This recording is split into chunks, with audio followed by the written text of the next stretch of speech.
الرحمن الرحيم. الحمد لله رب العالمين والعاقبة للمتقين والصلاة والسلام على سيد الأنبياء والمرسلين وعلى آله وأصحابه أجمعين ومن تبعهم بإحسان إلى يوم الدين. أما بعد، فأعوذ بالله من الشيطان الرجيم. بسم الله الرحمن الرحيم. يا أيها الذين آمنوا قوا أنفسكم وأهليكم نارا وقودها الناس والحجارة. صدق الله العظيم. قال النبي صلى الله عليه وسلم: اذكروا حازم اللذات الموت.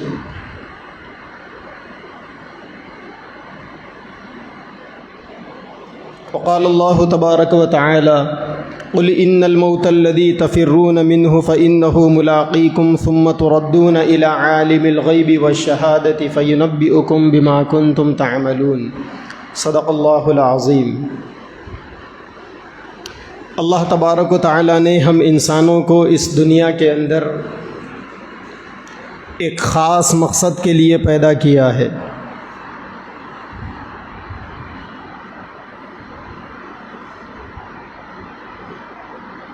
اس دنیا میں آنے کا ہمارا مقصد اللہ کی عبادت کرنا، اللہ کی بندگی کرنا اور دنیا میں رہ کر موت کے بعد والی زندگی کی تیاری کرنا ہے.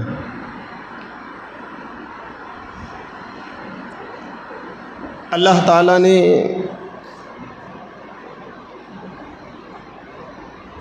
انسانوں کے پیچھے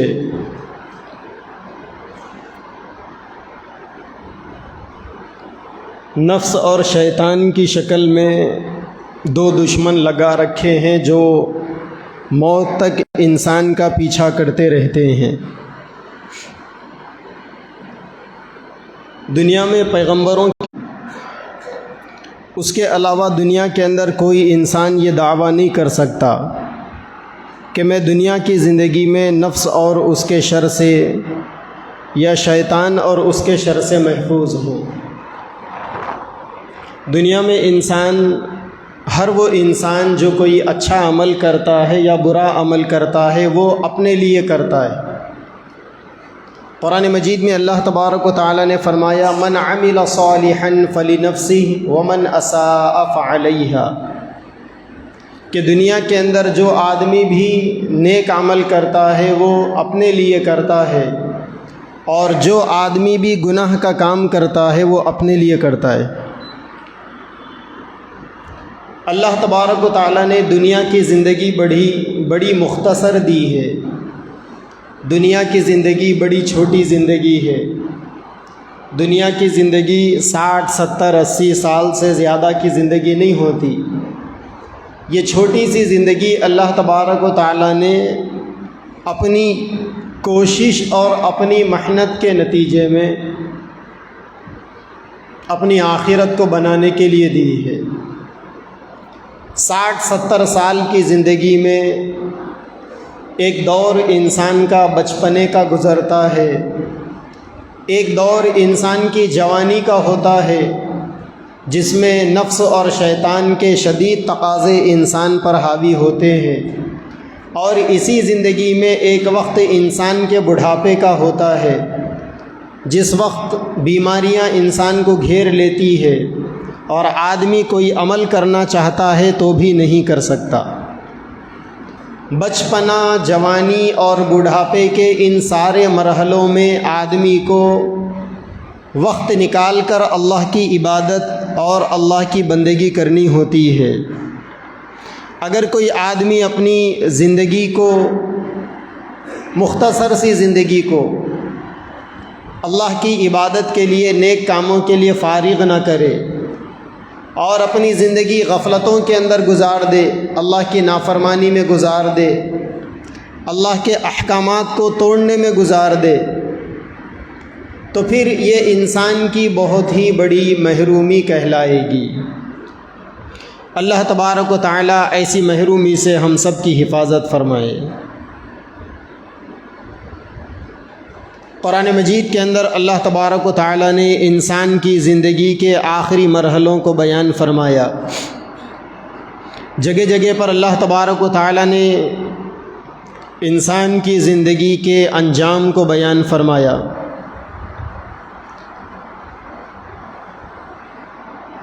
اللہ تبارک و تعالیٰ نے انسانوں کو غفلت کی زندگی سے نکالنے کے لیے نصیحت کی باتیں کی۔ قرآن میں اللہ نے فرمایا ان الموت الذی تفرون منہ فانہ ملاقیکم، کہ اے لوگوں وہ موت جس سے تم بھاگ رہے ہو، ان الموت الذی تفرون منہ، وہ موت جس سے تم بھاگ رہے ہو، فانہ ملاقیکم، ایک دن تم کو یہ موت ضرور آنی ہے، ثم تردون الی عالم الغیب والشہادہ، پھر تم اللہ تبارک و تعالیٰ کی طرف لوٹائے جاؤ گے۔ موت کے ذریعے سے انسان اللہ تک پہنچ جاتا ہے۔ فَيُنَبِّئُكُم بِمَا كُنتُمْ تَعْمَلُونَ، اور اللہ تبارک و تعالیٰ وہاں انسان کو اس کے اعمال سے باخبر کریں گے۔ دنیا میں کون آدمی نیک عمل کرتا تھا، کون آدمی برا عمل کرتا تھا، ہر آدمی کا عمل وہاں پر کھلا کا کھلا رہ جائے گا، اور ہر انسان اپنے عمل کو اپنی آنکھوں سے وہاں پر دیکھ لے گا۔ قرآن میں اللہ نے فرمایا فَمَن يَعْمَلْ مِثْقَالَ ذَرَّةٍ خَيْرًا يَرَهُ، جو آدمی بھی دنیا میں ذرہ برابر، تنکے کے برابر بھی اگر کوئی آدمی دنیا کے اندر نیکی کرے گا تو آخرت میں اس کو بھی دیکھ لے گا۔ وَمَن يَعْمَلْ مِثْقَالَ ذَرَّةٍ شَرًّا يَرَهُ، اور دنیا کے اندر کوئی آدمی تنکا برابر بھی برائی کرے گا تو اس کو بھی دیکھ لے گا۔ انسان کی زندگی ہر لمحہ ہر گھڑی ہم قبر کی طرف بڑھتے جا رہے ہیں۔ ہماری زندگی کا ایک ایک لمحہ کم ہوتا جا رہا ہے۔ ہر گزرتا سیکنڈ، ہر گزرتا منٹ، ہر گزرتے گھنٹے اور ہر گزرتے دن، ہر گزرتے ہفتے، ہر گزرتے مہینے، ہر گزرتے سال ہم کو دنیا سے دور کر رہے ہیں اور قبر کے قریب کرتے جا رہے ہیں۔ اللہ تبارک و تعالیٰ نے ہر انسان کی مقدر کی قبر کو پہلے ہی رکھ دیا۔ ہماری قبر ہمارے انتظار میں ہے۔ حدیث پاک میں اللہ کے نبی صلی اللہ علیہ وسلم نے فرمایا کہ ہر دن جب انسان صبح نیند سے بیدار ہوتا ہے تو اس کی قبر اسے آواز دے کر کہتی ہے کہ میں تنہائی کا گھر ہوں، میں کیڑے مکوڑوں کا گھر ہوں، میں سانپ اور بچھوؤں کا گھر ہوں، تو میرے اندر آئے گا، اگر نیک کام کر کر تو میرے اندر آئے گا تو میں تجھے سانپ اور بچھوؤں سے، قبر کے عذاب سے بچا لوں گی، اور اگر تو میرے اندر نیکی کر کر نہیں آئے گا، گناہوں سے بھری زندگی گزار کر اگر تو آئے گا لوں گی۔ اور اس طریقے سے اللہ کے نبی نے فرمایا کہ جہنمی آدمی کے قبر کو اللہ تبارک و تعالیٰ ایسا دباتے ہیں، ایسا عذاب دیتے ہیں کہ اس کی دونوں پسلیاں ایسا آپس میں مل جاتی ہیں۔ تو ہر دن ہماری قبر ہمیں پکارتی ہے، ہم اس کی آواز کو سن نہیں سکتے لیکن وہ ہمارے انتظار میں ہے۔ اور روزانہ جب ہم صبح نیند سے بیدار ہوتے ہیں تو ہماری قبر ہمیں مشورہ دیتی ہے کہ آنے سے پہلے تیاری کر کر آؤ، میں وحشتوں کا گھر ہوں، میں عذاب کا گھر ہوں، اگر تم زندگی صحیح گزار کر آؤ گے تو بچ پاؤ گے، اور اگر تم زندگی بری گزار کر آؤ گے، گناہوں سے لبریز اگر تم زندگی گزار کر آؤ گے تو تباہ ہو جاؤ گے۔ اسی لیے ہمیں غفلت سے بھری زندگی سے توبہ کر کر اللہ تبارک و تعالیٰ کی اطاعت اور فرما برداری والی زندگی گزارنی چاہیے۔ اللہ تعالیٰ نے قرآن مجید میں فرمایا وَأُمْلِي لَهُمْ إِنَّ كَيْدِي مَتِينٌ، کہ میں اپنے بندوں کو مہلت دیتے رہتا ہوں۔ ہم جو روزانہ آئے دن نیند سے بیدار ہو رہے ہیں، ہم ایسا نہ سمجھیں کہ آج ہم نیند سے بیدار ہو گئے، مرنے والوں میں ہمارا نام شامل نہیں تھا، بلکہ ہمیں یہ سوچنا چاہیے کہ اللہ تعالیٰ نے ہمیں نیند سے بیدار کر کر ایک دن کی مہلت دی ہے۔ ہم میں سے جو آدمی بھی اپنی زندگی گزار رہا ہے، آگے بڑھ رہا ہے، وہ یہ سوچے کہ اللہ تبارک و تعالیٰ مجھے اعمال کے سدھار کی مہلت دے رہے ہیں۔ میں اگر اپنے اعمال کو درست کر لوں گا تو اللہ تعالیٰ کی پکڑ سے بچ جاؤں گا۔ اللہ نے فرمایا ان کیدی متین، ہماری تدبیریں اور ہماری پکڑ بڑی سخت ہے۔ ان بطش ربک لشدید، اللہ کی پکڑ بڑی شدید ہے۔ جب اللہ تعالیٰ انسان کو پکڑنے پر آ جاتے ہیں تو پھر کوئی آدمی اللہ کی پکڑ سے انسان کو بچا نہیں سکتا۔ تو ہر دن اللہ کے اصلاح کی فکر اور ہمیں اپنے اعمال کی اصلاح کی دعوت دے رہا ہے۔ انسان دنیا کی زندگی غفلتوں میں گزارتا ہے۔ اللہ کے نبی صلی اللہ علیہ وسلم ایک مرتبہ مسجد نبوی میں تشریف لائے، صحابہ کو دیکھا کہ آپس میں بات کر رہے ہیں اور کچھ مذاق چل رہا ہے۔ ہوتا ہے ایسا عام طور پر، دو چار آدمی کہیں پر مل کر بیٹھتے ہیں تو آپس میں مذاق ہوتا ہے، ہنسی مذاق کی کچھ باتیں آ جاتی ہے جس میں آدمی ہنستا ہے، دل لگی کا کام کرتا ہے، دل بھلائی کا کام کرتا ہے۔ بہت سارے لوگ زیادہ تر وقت اپنا ٹائم پاس میں گزارتے ہیں۔ تو اللہ کے نبی نے دیکھا کہ صحابہ کرام ہنس رہے ہیں، آپس میں بیٹھے ہوئے ہیں، کچھ بات چیت ہو رہی ہے۔ تو اللہ کے نبی صلی اللہ علیہ وسلم کو ان کا ہنسنا پسند نہیں آیا۔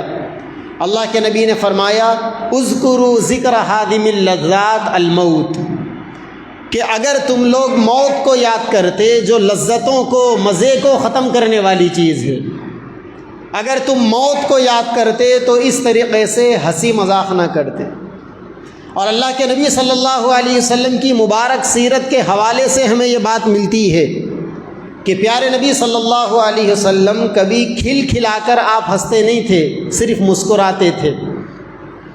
اور مسکرانے کے بارے میں بھی آپ کی کیفیت لکھی ہوئی ہے، حتی بدت نواجذہ، ایسا مسکراتے کہ آپ کے سامنے کے دانت ہونٹوں کے درمیان میں سے جھانکتے ہوئے نظر آتے۔ یہ صرف انداز تھا ہمارے نبی کی مسکراہٹ کا، بقیہ قہقہا لگا کر ہنسانا، کھل کھل کر ہنسنا ہمارے نبی کی یہ شان نہیں تھی، اور نہ آپ اس کو پسند فرماتے تھے، بلکہ آپ فرماتے تھے کہ زیادہ ہنسی انسان کے دل کو مردہ کرتی، اسی لیے انسان کو کم ہنسنا چاہیے، زیادہ رونا چاہیے۔ رونے سے انسان کا دل، مردہ دل زندہ ہوتا ہے۔ رونا دھونا اللہ تبارک و تعالیٰ کو پسند ہے۔ جس طریقے سے ایک بچہ روتا ہے تو ماں کو اس کے اوپر رحم آتا ہے، ماں اپنے بچے کے کام اور اس کی ضروریات کی تکمیل کے لیے دوڑتی ہے، اسی طریقے سے جب بندہ روتا ہے تو اللہ تبارک و تعالیٰ کی قدرت اس کی طرف، اللہ کی رحمت اس کی طرف متوجہ ہوتی ہے۔ تو اللہ کے نبی نے فرمایا کہ دنیا کے اندر، دنیا کے مزوں کو توڑنے والی چیز موت کو کثرت سے یاد کرو۔ آئے دن انسان جنازوں کو کاندھے لگاتا ہے، آئے دن انسان مرحومین کو غسل دیتا ہے، آئے دن انسان مردوں کو کفن پہناتا ہے، آئے دن انسان نماز جنازہ میں شرکت کرتا ہے اور اپنے ہاتھوں سے مردوں کو قبر میں اتارتا ہے، لیکن انسان یہ بھول جاتا ہے کہ ایک دن مجھے بھی تو قبر میں جانا ہے، ایک دن مجھے بھی تو اپنی زندگی کو مکمل کر کر یہیں پر آ کر پڑے ہوئے رہنا ہے۔ اور قبر ہماری للکار رہی ہے کہ میں کیڑے مکوڑوں کا، سانپ بچھوؤں کا، تنہائی اور وحشتوں کا گھر ہوں، کچھ تو تیاری کر کر آؤ، ہمیں اس کا احساس تک نہیں ہوتا۔ ایک بڑے بزرگ تھے حضرت حاتم اصم رحمۃ اللہ علیہ، ایک جنازے میں گئے، دیکھا لوگ آپس میں بات چیت کر رہے ہیں، کسی کے جنازے میں جانے کے باوجود لوگوں کو اپنی موت یاد نہیں آتی۔ ایک آدمی نے حضرت حاتم سے پوچھا کہ یہ کس کا جنازہ ہے، یہ مرنے والا کون تھا؟ حضرت حاتم نے کہا کہ یہ تیرا جنازہ ہے۔ ظاہر بات ہے کہ یہ ایسا جواب تھا جو سامنے والے کے چہرے کے ہوش اور حواس کو اڑا دینے والا تھا، اس کو برا لگا۔ حضرت حاتم نے محسوس کر لیا کہ میری بات اس کو بری لگی، تو حضرت حاتم نے کہا کہ میرے بھائی، اگر تجھے میرے اس جواب سے تکلیف ہے اور میرا یہ جواب اگر تجھ کو برا لگا ہے تو سن، یہ میرا جنازہ ہے۔ وہ حیرت میں پڑ گیا کہ یہ ان کا جنازہ کیسے ہو سکتا ہے۔ پھر حضرت حاتم نے کہا کہ دیکھ، یہ موقع تیرے لیے اور میرے لیے غفلت کا موقع نہیں۔ میں نے تیرا جنازہ اور بعد میں تیری ناراضگی کو دیکھ کر میرا جنازہ اس وجہ سے کہا ہے کہ کل ایک دن تو یا میں اسی طریقے سے لوگوں کے کاندھوں پر اٹھا کر قبرستان پہنچائے جائیں گے اور ہمیں بھی لے جا کر منو مٹی کے نیچے دفن کر دیا جائے گا اور دنیا کا ساتھ چھوٹ جائے گا۔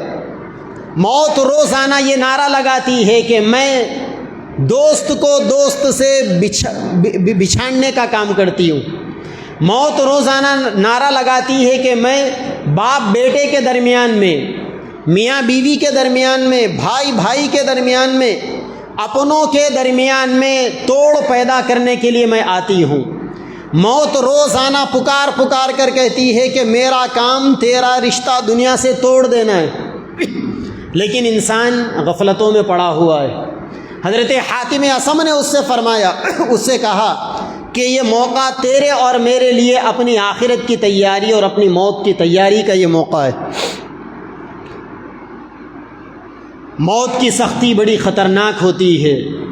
اللہ کے نبی صلی اللہ علیہ وسلم نے احادیث کے اندر بیان فرمایا، موت کی سختی کے بارے میں فرمایا کہ گنہگار انسان کو جب موت آتی ہے، پیاس کی اتنی شدت ہوتی ہے اس کو کہ اگر ساری دنیا کے سمندر پلا دیے جائے تب بھی پیاس ختم نہیں ہوتی، اور بے چینی کی تکلیف کا یہ عالم ہوتا ہے کہ جس طریقے سے ایک زندہ جانور کو چاقو لے کر آپ اس کے چمڑے کو چھیلنا شروع کریں، آپ ایک جگہ سے تھوڑا آپ نے اس کا چمڑا کاٹا، دوسری جگہ سے چمڑا کاٹا، تیسری جگہ سے چمڑا کاٹا، جس طریقے سے وہ جانور تڑپ تڑپ کر مرتا ہے، موت کے وقت انسان کو ایسی ہی تکلیف ہوتی۔ بلکہ اللہ کے نبی نے فرمایا کہ موت کے وقت جو فرشتے آتے ہیں ان کے دانت بیلوں کی سین کے مانند ہوتے، گنہگار بندے کے لیے اتنے ڈراؤنی وہ فرشتے ہوتے ہیں کہ ان کے دونوں کاندھوں کے درمیان مہینوں کی مسافت کے برابر لمبائی ہوتی، بالکل کالے کلوٹے، اور ان کا قد آسمانوں کے برابر اونچا قد ہوتا ہے، ان کے دانت بیلوں کے سینگ کے مانند، ایسی وحشتناک صورت لے کر، موٹی موٹی آنکھ، جب وہ انسان کے سامنے آتے ہیں تو پھر انسان کے ہوش اور حواس پھٹے کے پھٹے رہ جاتے ہیں۔ مرنے والوں کو آپ کبھی غور کریں، کسی کا انتقال ہو رہا ہے، آپ موجود ہوں وہاں دیکھیں آپ، یا آپ اکثر میتوں کو دیکھیں، مرنے کے بعد اللہ کے نبی نے فرمایا کہ فوری ان کے پلکوں کو بند کر دیا جائے، ان کی آنکھوں کو بند کر دیا جائے۔ بیشتر دفعہ ایسے دیکھنے میں آتا ہے کہ مرنے والا مردہ پڑا ہوا ہے اور اس کے آنکھوں کی وحشت یہ بتاتی ہے کہ اس نے موت کے موقع پر وہ ڈراؤنا منظر دیکھا جس کے بارے میں اللہ کے نبی نے احادیث میں بیان فرمایا۔ پھر فرمایا اللہ کے نبی نے کہ گنہگار انسان کی موت کھال کو چھیل کر جیسی تکلیف ہوتی ہے اس تکلیف کے ساتھ موت نکالی جاتی۔ ایک جگہ پر فرمایا گیا کہ اگر مخمل کے کپڑے کو، ململ کے کپڑے کو کانٹیوں میں ڈال دیا جائے، اس کے بعد کپڑے کو تیزی سے کھینچا جائے، تو جس طریقے سے وہ کانٹیاں کپڑے کے دھاگوں کو، تاگوں کو اپنے اندر لے لیتی ہے اور وہ کھینچنے سے کپڑا پورا خراب ہو جاتا ہے اور بڑی آسانی سے وہ کپڑا کانٹیوں کے درخت سے چھوٹ کر باہر نہیں آتا، اسی طریقے سے ایک گنہگار انسان کی موت نکالی جاتی ہے۔ یعنی اس کے ایک ایک عضو سے جب روح نکالی جاتی ہے تو وہ تکلیف محسوس کرتا ہے۔ سیدنا عیسیٰ علیہ السلام اپنی والدہ حضرت مریم کی خدمت کرتے تھے۔ پہاڑ کے اوپر ماں اور بیٹا دونوں رہتے۔ حضرت مریم دنیا کی اتنی پاک باز، اتنی نیک صفت انسان کہ ان کی پاکی کی گواہی اللہ کا قرآن دیتا ہے۔ وہ کتنی چہیتی اللہ کی بندی تھی ہوگی کہ اللہ تعالیٰ نے ان کی یاد میں قرآن مجید میں 16واں پارے میں پوری ایک سورت نازل فرمائی، سورہ مریم کے نام سے۔ بغیر باپ کے سیدنا عیسیٰ علیہ السلام پیدا ہوئے۔ حضرت مریم نے نکاح نہیں کیا تھا، فرشتے آ کر ان کے جسم میں پھونک مار دیے تھے، جس سے حضرت مریم کو حمل ہو گیا اور حضرت عیسیٰ علیہ السلام پیدا ہوئے۔ لوگوں نے حضرت مریم پر الزام لگایا کہ یہ پہاڑ پر رہتی ہے، عبادت کے نام پر اس نے کسی سے غلطی کی تبھی تو اس نے بچہ جنا، ورنہ اس کی تو شادی نہیں ہوئی تھی۔ اللہ تعالیٰ نے سیدنا عیسیٰ علیہ السلام کے زبان سے جو وہ چھوٹے بچے تھے، دودھ پیتے بچے، ان کی ماں کی پاکیزگی کو اللہ تعالیٰ نے بیان فرمایا۔ اللہ کا قرآن ان کی پاکیزگی کو بیان کرتا ہے۔ سیدنا مریم بوڑھی ہو گئی، نابینا ہو گئی، آنکھوں کی بینائی چلے گئی، ساری زندگی سجدوں میں اللہ کے سامنے روتے روتے گزار دیا، رات رات بھر نوافل پڑھتی، عبادتیں کرتی اور دن بھر روزہ رہتی۔ اللہ تعالیٰ نے عیسیٰ علیہ السلام جیسا بیٹا دیا، وقت کے جلیل القدر پیغمبر سیدنا عیسیٰ علیہ السلام روزانہ دن بھر باہر جاتے کمانے کے لیے، لوگوں کو دین کی دعوت دیتے، رات میں آتے وقت اپنی ماں کے لیے بکری کا دودھ یا کوئی چیز کھانے پینے کے لیے لے کر آتے۔ ایک دفعہ آئے، آ کر اماں جان کو آواز دیا، وہ سوئی ہوئی ہے۔ کہنے لگے کہ اماں جان صبح سے روزہ تھے، دیکھو میں دودھ لایا ہوں، پی لو۔ حضرت مریم بیدار ہی نہیں ہوتی۔ حضرت عیسیٰ علیہ السلام کے پاس فرشتے آ کر کہنے لگے کہ عیسیٰ اب آپ کی ماں کبھی زندہ نہیں ہوگی، وہ اللہ کو پیاری ہو چکی ہے، ان کا انتقال ہو چکا ہے۔ حضرت عیسیٰ علیہ السلام، فطری بات ہے، ماں کے انتقال کا صدمہ کتنا بڑا صدمہ۔ اللہ تعالی ہماری ماؤں کی عمروں میں برکتیں اور اچھی صحت عطا فرمائے۔ جن کے سامنے ان کی ماں کا جنازہ اڑتا ہے، تکلیف کا احساس ان سے پوچھ لیا جائے۔ عیسیٰ علیہ السلام بھی مغموم ہونا فطری بات تھی، پہاڑ سے نیچے اترے، بستی والوں کو بلایا کہ میری ماں کا انتقال ہو گیا، آؤ۔ بستی والوں نے ساتھ دینے سے انکار کر دیا۔ یہ دوسرا صدمہ سیدنا عیسیٰ علیہ السلام پر۔ اب ماں باپ کے کفن دفن کا کیسا انتظام کریں؟ جب بستی والوں کے اس ترچے جواب سے عیسیٰ علیہ السلام نا امید ہو کر جانے لگے، تو پہاڑ کے دامن میں دو نوجوان، سفید کپڑے، نورانی چہرے، دو نوجوان سیدنا عیسیٰ علیہ السلام کے انتظار میں بیٹھے ہوئے، انہوں نے حضرت عیسیٰ علیہ السلام کو سوال کیا۔ عیسیٰ علیہ السلام نے جواب دیا۔ انہوں نے کہا کہ بھائی کیا بات ہے، آپ غمگین لگ رہے ہو؟ عیسیٰ علیہ السلام نے کہا کہ میری ماں کا انتقال ہو گیا ہے، میں بستی والوں کے پاس گیا تھا کہ میرے ماں کے کفن دفن میں میری مدد کر دیں، لیکن کوئی میرا ساتھ دینے تیار نہیں۔ وہ دو نوجوان کہنے لگے کہ ہم آپ کا ساتھ دیں گے۔ عیسیٰ علیہ السلام نے ان کو دعا دی، ساتھ میں لے کر گئے۔ وہ دو فرشتے تھے جو اللہ تعالیٰ نے اپنے پیغمبر کی مدد کے لیے انسانی شکل میں بھیجا تھا۔ چنانچہ جا کر تینوں نے حضرت مریم کے کفن کا انتظام کیا، قبر کھودی، نماز جنازہ کے بعد حضرت مریم کو دفن کر دیا۔ عیسیٰ علیہ السلام اکیلے ہو گئے۔ رات میں خواب میں اپنی والدہ کو دیکھا، خواب میں پوچھا، والدہ سے کہا کہ اماں جان تم مجھے چھوڑ کر چلے گئی۔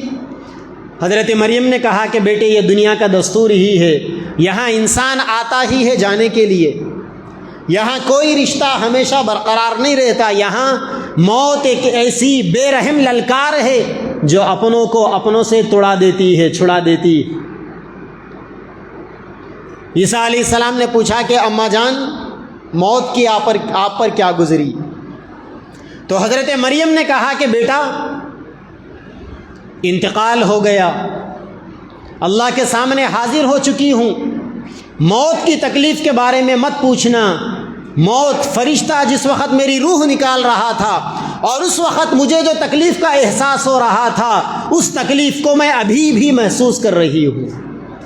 ایک ایسی عورت جس کی پاک بازی، جس کی حیا اور پاک دامنی کی گواہی اللہ کا قرآن دے، جس عورت کے نام پر اللہ تعالیٰ قرآن میں پوری آیت نازل فرما دے، جو عورت ساری زندگی اللہ اللہ کر گزار دے، جس عورت کے زندگی کے دن روزوں میں اور راتیں اللہ کے سامنے سجدے کی حالت میں گزر جائے، وہ عورت یہ کہتی ہے کہ موت کے وقت کی جو تکلیف تھی اس تکلیف کا احساس ابھی بھی میرے زندگی کے اندر باقی ہے۔ تو جو انسان نافرمان ہوگا، گنہگار ہوگا، اللہ تبارک و تعالیٰ کی اطاعت اور فرما برداری سے دور زندگی گزارے گا، اس انسان کی موت کا عالم کیا ہوگا۔ اسی لیے اللہ کے نبی صلی اللہ علیہ وسلم کی مسنون دعاؤں میں ایک مشہور دعا، اللہم انی اعوذ بک من غمرات الموت و سکرات الموت، اے اللہ میں آپ کو موت کے وقت کی سختی اور موت کے وقت کی مصیبتوں سے پناہ مانگتا ہوں۔ امام الانبیاء، محبوب کبریا، سید الاولین والآخرین، جس کے طفیل میں اللہ تعالیٰ نے ساری کائنات کو پیدا کیا، وہ نبی اللہ تعالیٰ سے دعا کر رہے ہیں کہ اے اللہ میں آپ سے موت کی سختی سے پناہ مانگتا ہوں، موت کے وقت کی تنگی اور موت کے وقت کی مصیبت سے پناہ مانگتا ہوں۔ روح جب نکالی جاتی ہے تو انگوٹھے سے، پیروں سے روح نکلنا شروع ہوتی اور وہاں سے رفتہ رفتہ ایک ایک عضو کے ذریعے سے روح نکلتی، آخر میں جا کر پھر انسان کا یہ سر والا حصہ ہوتا ہے جہاں سے روح نکالی جاتی۔ انسان اپنی بستر پر پڑا ہوا رہ کر روح جب نکلتی ہے تو تماشے کو دیکھ کر انسان اپنی بے بسی کا مظاہرہ، اظہار کرتا رہتا ہے، بے بسی کا مشاہدہ کرتا رہتا ہے کہ میں ساری زندگی جس جسم کے اوپر اترا رہا تھا، آج میرا جسم موت کے سامنے ایسا بے بس پڑا ہوا ہے کہ چاہ کر بھی کچھ نہیں کر سکتا۔ اور انسان کے اوپر ایسا کچھ بیتتا ہے موت کے وقت، ایسی تکلیف آتی ہے کہ آدمی اپنوں کو سنا بھی نہیں سکتا۔ اللہ تبارک و تعالی ہم سب کو موت کی شدت سے محفوظ فرمائے۔ موت جب آتی ہے تو پھر انسان کا جسم سے روح کا رشتہ ختم ہو جاتا ہے۔ اب تک جو لوگ آدمی کو بادشاہ سلامت کہتے تھے، موت جب آتی ہے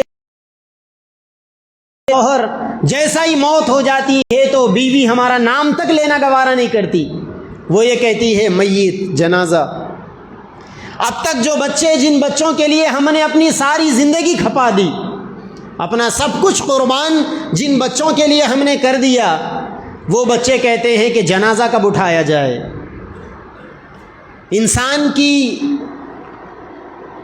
انسان کی موت یہ کیسی غضب کی چیز ہے جو آنے واحد میں سب کچھ بدل دیتی۔ اسی لیے اللہ والے فرماتے ہیں کہ آدمی کو اپنی موت یاد کرتے رہنی چاہیے۔ روزانہ آدمی 2-4 منٹ کیوں نہ ہو تنہائی کے اندر بیٹھ کر، صبح، دوپہر، شام، جب آدمی کو موقع ملے، تنہائی میں بیٹھ کر سوچے آدمی کہ میں جو کچھ کر رہا ہوں، میری یہ جو بھاگم دوڑ ہے یہ کہاں تک ہے، یہ میں دنیا میں کیا کچھ کر سکتا ہوں، کہاں تک جا سکتا ہوں میں۔ دنیا تو ایک تماشے کا گھر ہے۔ اللہ نے قرآن میں فرمایا دنیا دار الغرور ہے، یہ دھوکے کا گھر ہے، یہ مکڑی کا جالا ہے، یہ مچھر کے پر کے برابر بھی حیثیت نہیں رکھتا ہے۔ اللہ کے نبی نے فرمایا کہ اگر دنیا کی حیثیت اللہ کی نظروں میں مچھر کے پر کے برابر اگر ہوتی تو اللہ تعالیٰ دنیا سے کافروں کو سیراب نہیں کرتے۔ اس کی کوئی اوقات نہیں ہے اللہ کی نظروں میں۔ یہاں ہم اللہ کی بندگی اور اللہ کی عبادت کے لیے آئے، لیکن ہم نے موت کو بھلا کر اپنے آپ کو اتنی غفلت میں ڈالا ہوا ہے کہ ہم مرنے کے لیے تیار نہیں، اور موت کے بعد کے جو مرحلے ہوتے ہیں ہم اسے آسان سمجھتے ہیں۔ وہ واقعہ بڑا مشہور ہے کہ ایک آدمی اللہ کے نبی کا خادم تھا، اللہ کے نبی کی خدمت میں ایک جنگ میں وہ ہمارے نبی کے ساتھ گئے ہوئے تھے۔ دشمن کا تیر آیا، ان کے جسم پر لگا، وہیں پر مر گئے وہ۔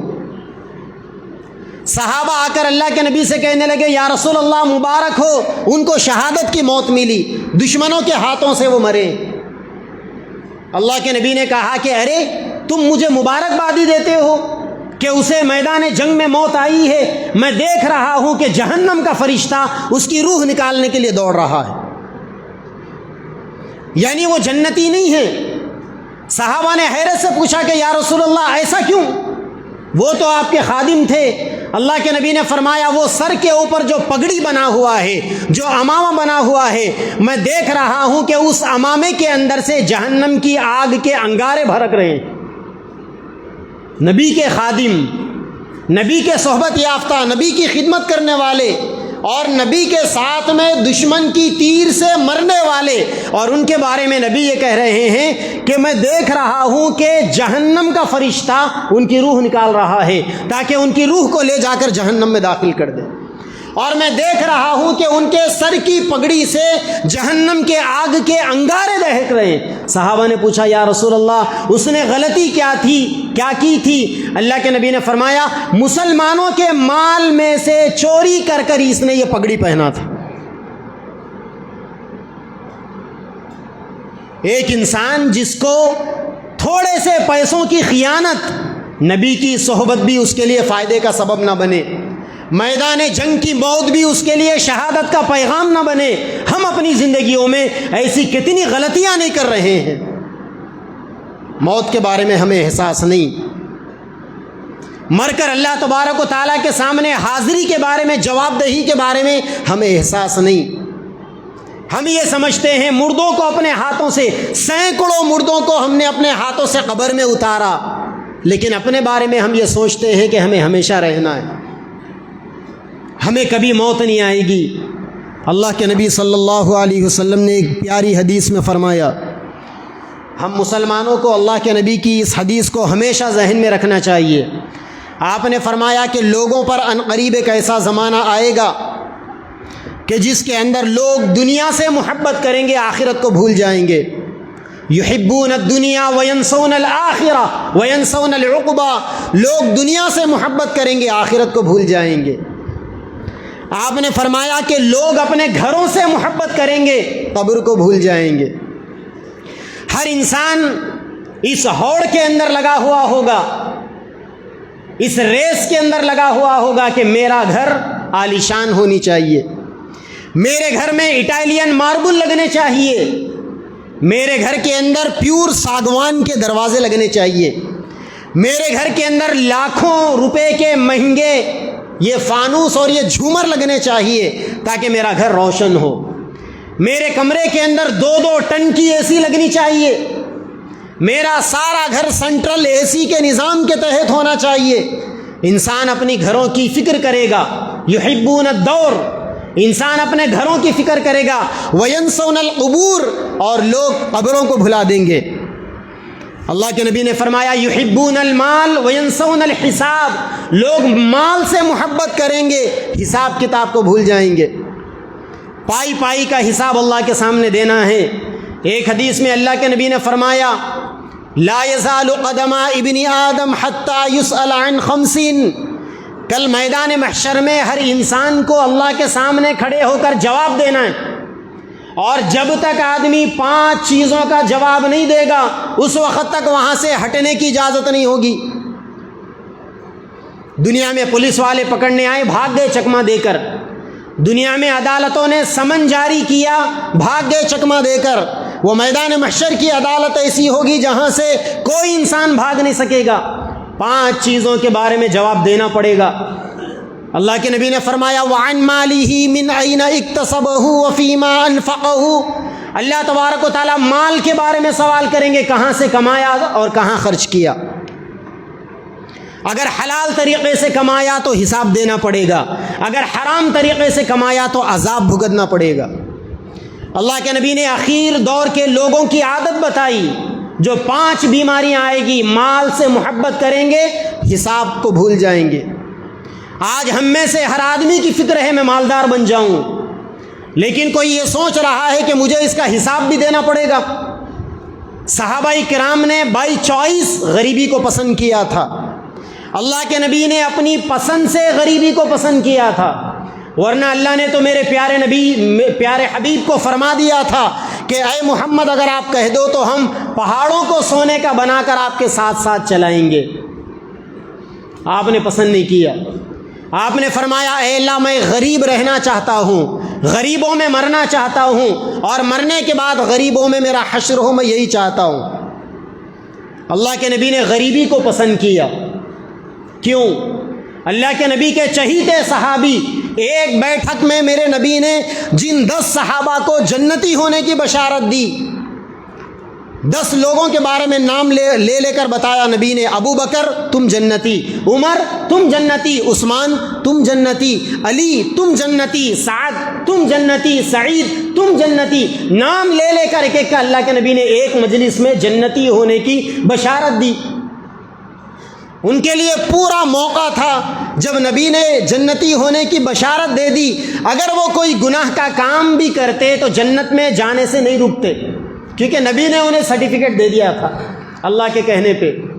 لیکن اس کے باوجود ان 10 صحابہ میں ایک پیسے والے صحابی، ملٹی ملینار بزنس مین صحابی سیدنا عبد الرحمن ابن عوف رضی اللہ عنہ، ایک دفعہ ہمارے نبی نے رات میں لمبا خواب دیکھا. فجر کے بعد صحابہ کو جمع کیا. آپ کا معمول تھا آپ صحابہ سے پوچھتے کہ تم نے کوئی خواب دیکھا ہے؟ اگر صحابہ کوئی خواب دیکھتے تو نبی اس کی تعبیر بتاتے سن کر. اللہ کے نبی نے اپنا خواب بیان کیا، اور خواب بیان کرتے ہوئے کہا کہ عبد الرحمن، میں نے جنت میں دیکھا ہے کہ میرے سارے صحابہ جنت میں مجھ سے آ کر مل لیے، اس کے 500 سال کے بعد تم آئے مجھ سے ملنے. پتا ہے عبد الرحمن تم جنت میں مجھ سے 500 سال بعد کیوں ملے؟ پوچھا یا رسول اللہ کیوں؟ کہنے لگے کہ تم نے جو مال دنیا میں جمع کیا ہے اس کا حساب کتاب دیتے دیتے تمہیں 500 سال لگ گئے، اور آخرت کا ایک دن دنیا کے 500 سال کے برابر، اور وہاں آخرت کے 500 سال کے برابر سیدنا عبد الرحمن ابن عوف رضی اللہ عنہ جو حق حلال کے پیسے تھے اس کا حساب کتاب دینے میں لگ گئے. تو اللہ کے نبی نے فرمایا کہ لوگ مال سے محبت کریں گے، آخرت میں حساب کتاب کو بھول جائیں گے. اللہ کے نبی نے فرمایا لوگ اپنے بیوی بچوں سے محبت کریں گے، جنت کی نعمتوں کو بھول جائیں گے. آج ہماری جانیں ہمارے بچوں کے پنجروں میں قید ہے. یقیناً فطری بات ہے، ہر انسان اپنے بچوں سے محبت کرتا ہے اور کرنا چاہیے، فطری بات ہے. جو اپنا خون ہے اس سے اگر محبت نہ ہو تو اور کن سے محبت؟ لیکن یہ محبت ہمیں آخرت سے غافل نہ کرنی چاہیے. آدمی آخرت کے بارے میں، جنت کی نعمتوں کے بارے میں غافل نہ رہے. اور آخر میں اللہ کے نبی نے فرمایا لوگ اپنے نفس سے محبت کریں گے اور اللہ اس کے رسول کو بھول جائیں گے. آج ہماری زندگیوں میں جتنے اعمال ہیں، ہمارا ہر عمل یا تو اللہ کے حکم کو توڑے گا یا نبی کے طریقے کو توڑے گا. ساری زندگی ہماری اس کے اندر گزر رہی ہے. اللہ کے نبی نے فرمایا جب لوگوں کے اندر یہ 5 قسم کی بیماریاں آ جائے، پہلی چیز دنیا کو یاد رکھنا، دنیا کی محبت اور آخرت کو بھول جانا. دوسری چیز گھروں کے بنانے کی محبت اور قبر سے غافل ہو جانا. تیسری چیز مال کی محبت اور حساب کتاب سے غافل ہو جانا. چوتھی چیز اپنے بچوں سے محبت رکھنا اور جنت کی نعمتوں کو بھول جانا. اور 5ویں چیز اپنے نفس سے محبت رکھنا میں گرفتار ہو جائے گا. وہ مجھ سے بری ہے، میں اس سے بری ہوں، یعنی اس کا مجھ سے کوئی لینا دینا نہیں، میرا اس سے کوئی لینا دینا نہیں. میرے بھائیوں، آئے دن ہم جنازے اٹھا رہے ہیں. ہمیں اپنی زندگی